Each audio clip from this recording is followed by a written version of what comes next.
क्या आप जानते हैं कि आपकी जेब से हर महीने होने वाली डिजिटल लूट के खिलाफ संसद भवन में किसने दहाड़ लगाई है?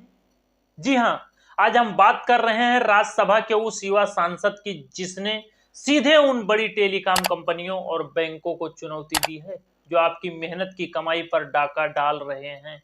चाहे वो मोबाइल डेटा का एक्सपायरी वाला खेल हो या मिनिमम बैलेंस के नाम पर बैंकों की वसूली। हम बात कर रहे हैं आम आदमी पार्टी के राज्यसभा सांसद राघव चड्ढा। मार्च 2026 के वर्तमान बजट के सत्र दौरान संसद में आम जनता से जुड़े कई महत्वपूर्ण और चर्चा में रहने वाले मुद्दे उठा रहे हैं। उनके द्वारा उठाए गए मुद्दा मोबाइल डेटा और रिचार्ज का मुद्दा।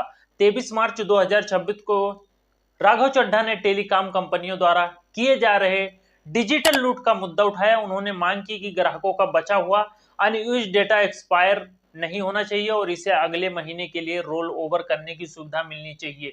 इसके अलावा उन्होंने रिचार्ज खत्म होते ही इनकमिंग कॉल और मैसेज बंद करने का विरोध किया और 180 दिनों के लिए 10 रुपए जैसे सस्ते इनकमिंग प्लान की मांग की।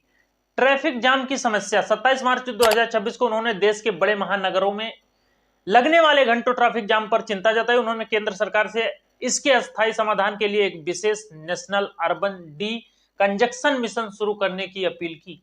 बैंकिंग जुर्माना और न्यूनतम बैलेंस। उन्होंने बैंकों द्वारा न्यूनतम बैलेंस न रखने पर वसूले जाने वाले जुर्माने के करीबी की सजा बताया।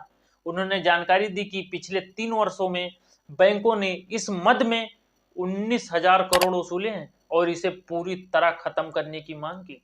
फ्लाइट डिले और यात्री सुविधाएं।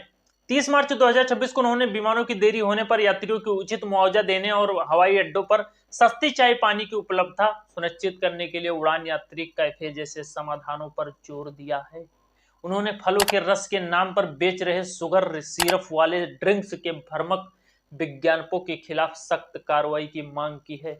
सैनिकों की दिव्यांगता पेंशन को पूरी तरह कर मुक्त करने की वकालत की है। मिडिल क्लास को राहत देने के लिए इनकम टैक्स में स्टैंडर्ड डिडक्शन को 75,000 से बढ़ाकर 1.5 लाख करने का सुझाव दिया है। मैं एक बात कहना चाहूंगा, अगर ये लोग जो राघव चड्ढा ने संसद भवन में आवाज उठाया है अगर धरातल पर सही हुआ तो मैं ये नहीं कहता कि गरीब का 100% मुश्किल दूर हो जाएगा, लेकिन 20% मुश्किल तो बिल्कुल दूर होगा। ये मैं लिख कर कहता हूं, बस पूरा होना चाहिए। जय हिंद।